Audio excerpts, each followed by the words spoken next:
Hello, everybody. Want to welcome you to DIY Digital, where I am Sensei Sabira of the Sacred Warrior Way, and David there of Baer on Marketing, David Baer of Baer on Marketing, and we come on every Monday to share some tips and strategies for basically those do-it-yourself marketers out there. We want to help you guys out from our two very different vantage points, but we think it actually works out really well for everybody who watches. So David just spent quite a bit of time out of the country. We're gonna make it sound much more sexy than it was, but Yeah. tell us a little bit about your last week. It was awesome. I'm sure you found some ways to create some good content while you were out there on the road. Oh, I created some awesome content. It was mostly family content, but Yep. my wife and daughter and I took an excursion up to British Columbia. We went to Vancouver was our base, and then we toured around. Being a native New Yorker, desperately miss great Chinese food, and so that was one of the things that was like at the top of our agenda. But we spent a lot of time outdoors, and I took a lot of pictures as well as videos, a lot of which I have ideas about how I can use as backgrounds on landing pages, on videos when I'm doing some video production as well. I got I don't have it here with me, but I got this cool little Steadicam thing that I've been playing around with a lot. I And saw that came up in my news feed last week like 3 times. yeah. Well, if you are an avid videographer with your cell phone, it's a really cool thing. It's called something like Stablecam. And I picked it up.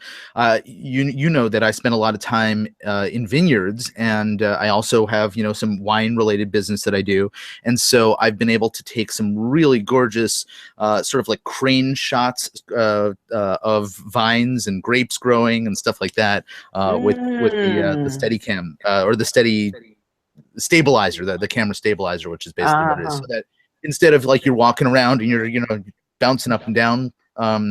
You hold this thing and you can stabilize it, and so I took some really gorgeous shots with that thing. So Nice. that was a little bit of the internet marketing activity while we were on a family vacation. Good. Well, that's interesting because it actually goes right into today's topic, which I love, which is Yeah. all about perception. Uh-huh. Perception. And the way I started that off was, of course, very purposeful, saying that you went out of the country. Yeah. Which is another way of saying you went to Vancouver. Right. But wow, doesn't it sound so much better to say you went out of the country? Mm-hmm. Mm-hmm. And so, that's what I want to talk about today. We want to have a conversation on the power of perception and actually how to leverage it in our marketing. So that was a great entryway into that. So thank you for that. Go ahead. Yeah, so perception is something that I talk about a lot with my clients as we're going through the process of how do you introduce yourself to a prospect or to somebody who doesn't know you at all, and how do you bring them along down the path that you want to bring them to the point that they become a paying customer or a referral partner or whatever it is that you want to help them or help guide them through. And perception is absolutely an essential element here that a lot of us as business owners, we don't think about how other people are seeing us or our stuff. We just think about, well, this is what I know, and so I'm just gonna tell it like it is. And sometimes we're not careful about editing or positioning things in a way that's going to be effective in bringing those people along down that path. So I think this is a really important issue, and thank you for adding it to our lineup. It is super important. I went to a Les Brown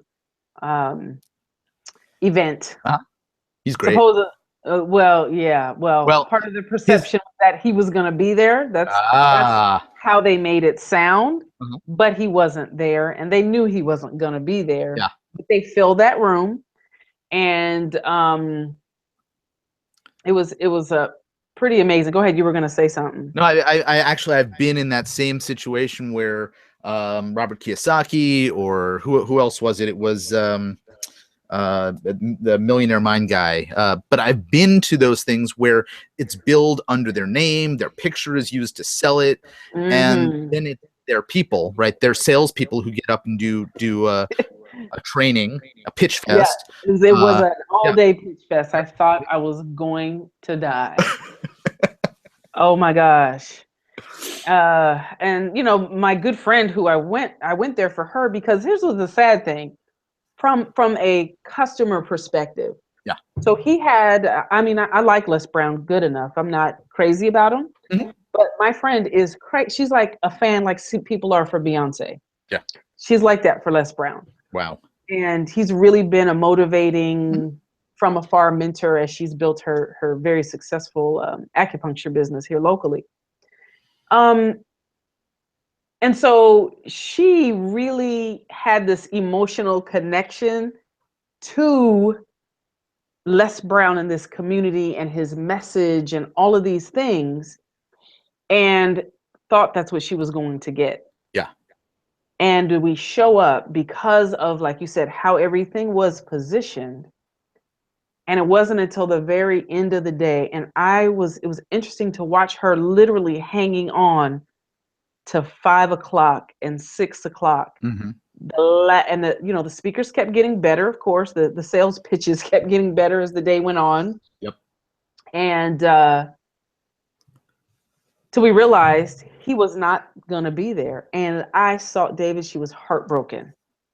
So, from this place of being, she's on the other side now, Hmm.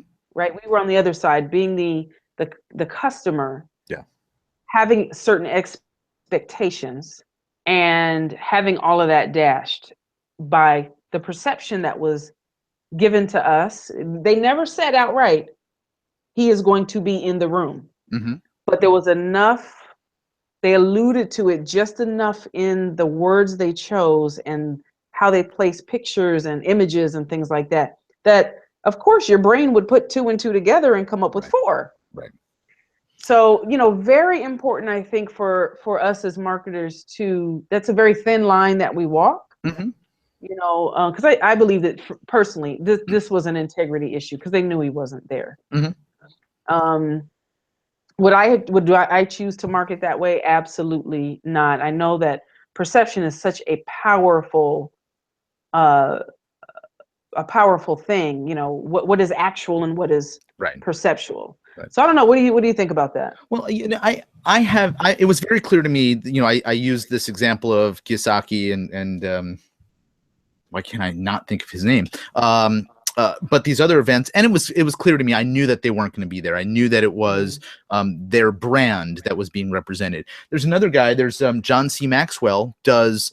I think now in their third or fourth or fifth year of this event that they do, where it's a simulcast, a broadcast, and they're very, very clear that this is an event that is happening all over the world, simulcast from Atlanta or wherever it is in Georgia that they're based, and so you'll get to hear these speakers who are speaking live via video, and they make it very, very clear, and then celebrate the event and get to meet additional people in your own community who are going to continue carrying out that message that you're hearing on the screen. So I think that's really, really important. Now, perception is obviously there can be positive and negative perception, and our goal here is to create positive perception.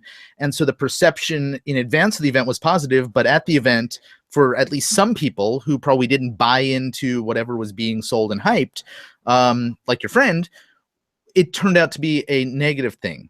But the idea here is that you want to be honest, truthful, not bait and switch kind of things in the stuff that you're putting out there, but positioning yourself, your content, your the level of your authority in such a way that is really going to help people make the right decisions about whether they want to invest in time or money with you, or whatever it is that you're trying to get people to do. So Hmm.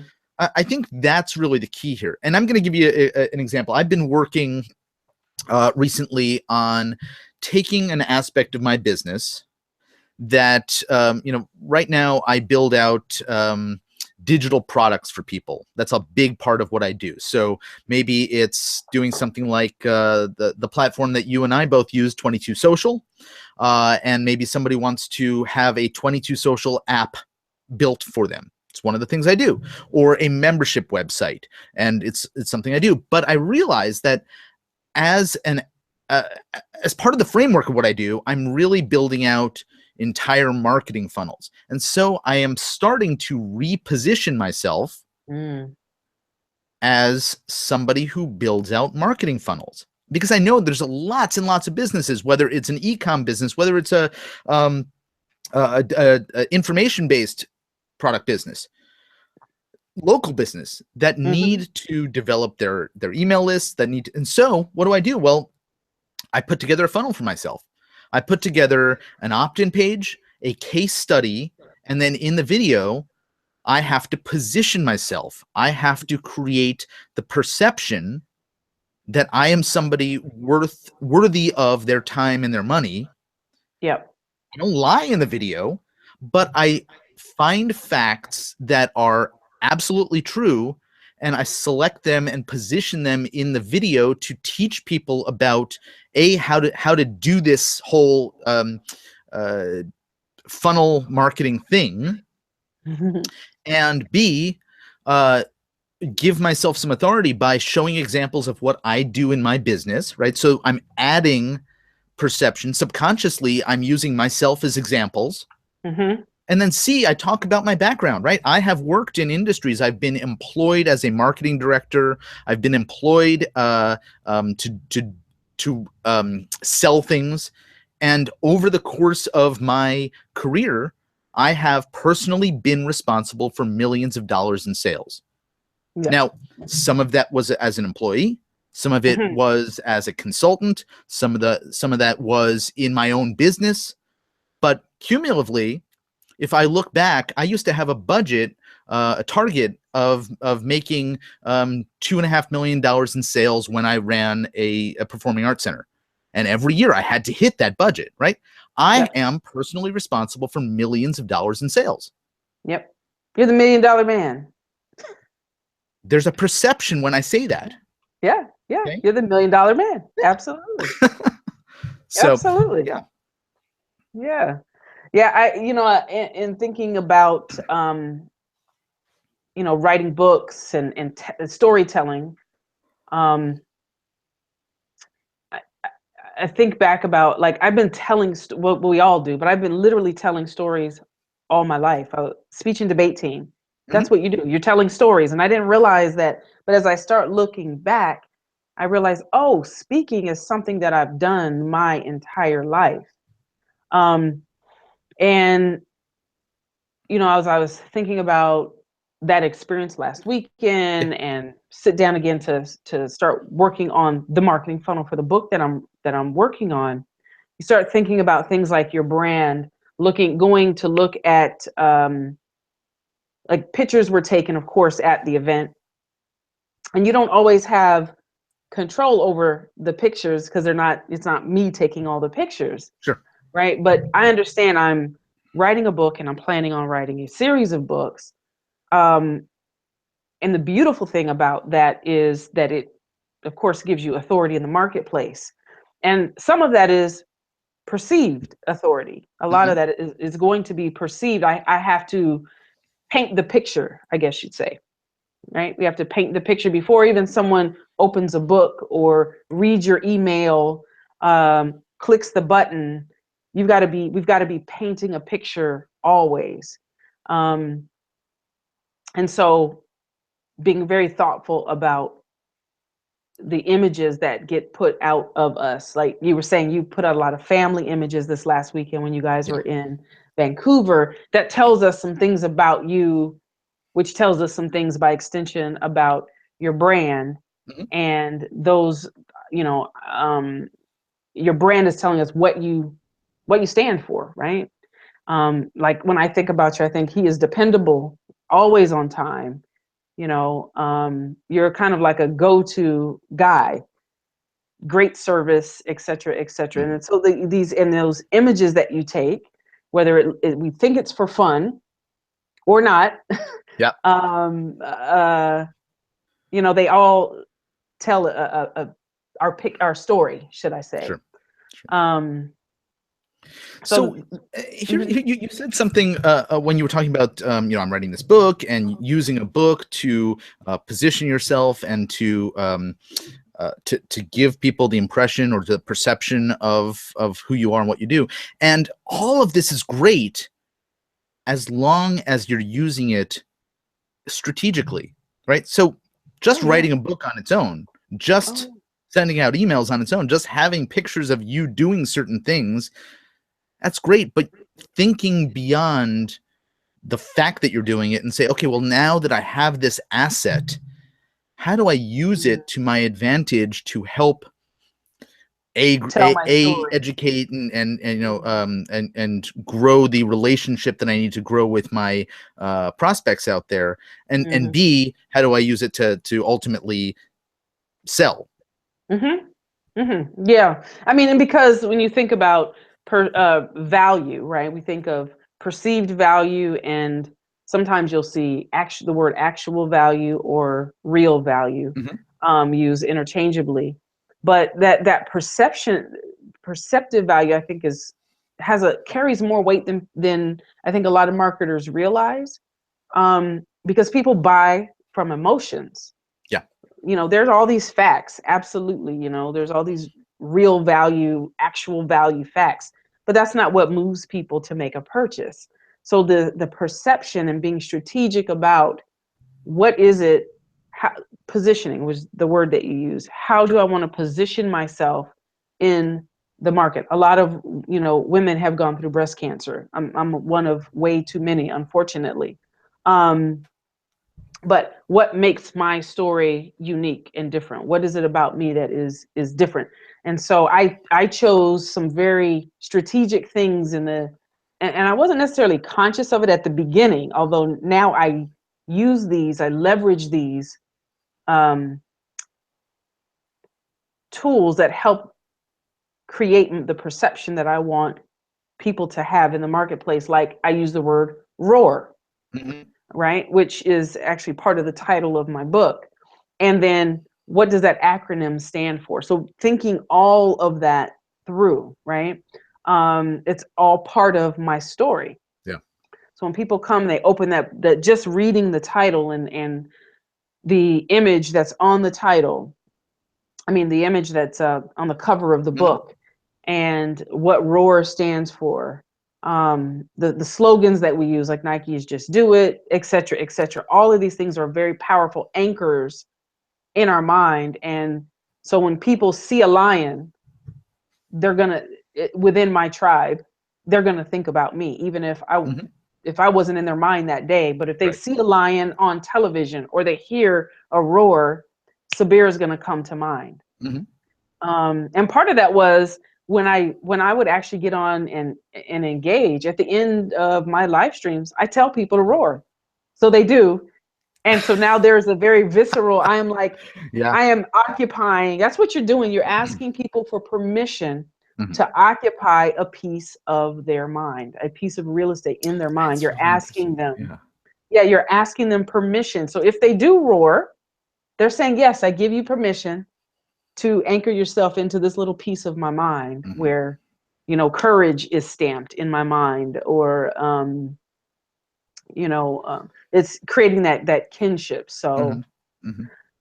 and then everything, of course, following that, like when I go live and I, you know, share whatever it is I'm sharing for that particular day, it all lines up with the message that I'm delivering as a brand.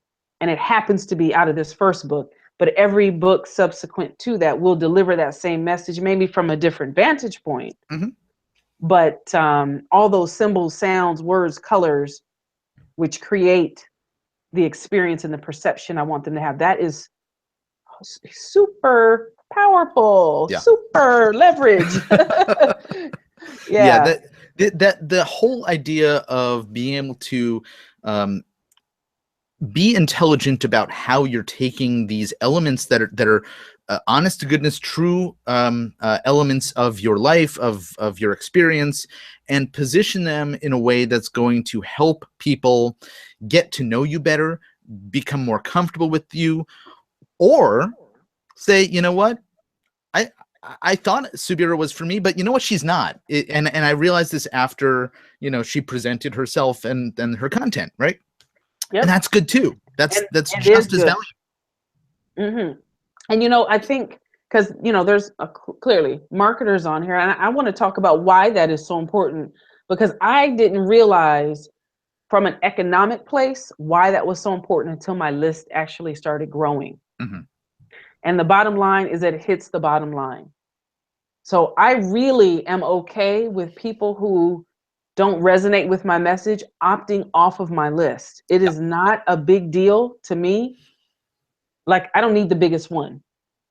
It's okay to have whatever size list. That the more important thing is that the people who are on that list, you want them to be responding to you. Yes. You want them to be engaging with your content, answering questions, sending you feedback, purchasing from you, Uh-huh.